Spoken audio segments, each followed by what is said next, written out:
কি দিয়ে বুঝায় আপনাকে আমি কবর কত কঠিন? রাসূল সাল্লাল্লাহু আলাইহি ওয়াসাল্লাম বলেন, যখন তাকে কবরে জিজ্ঞাসা করা হবে দ্বীন সম্পর্কে, মুহাম্মদ সাল্লাল্লাহু আলাইহি সাল্লাম সম্পর্কে,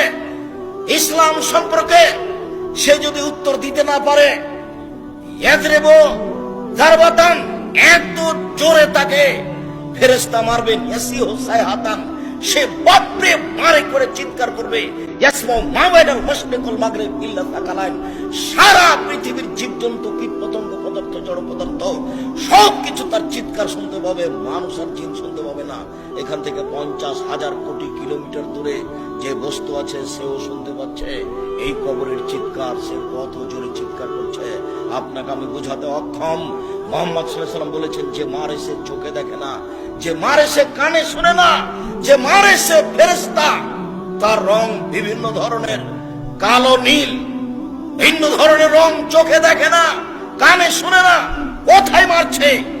আর চিৎকার যে করছে ও শুনতে পায় না, যার কারণে তার মারার গতির পরিবর্তন হয় না। মারে যে সে পুলিশ নয়, মারে যে সে মানুষ নয়, সে খায় না, পেশাব করে না, তার সংসার নাই, তার বিবাহ শাদী নেই,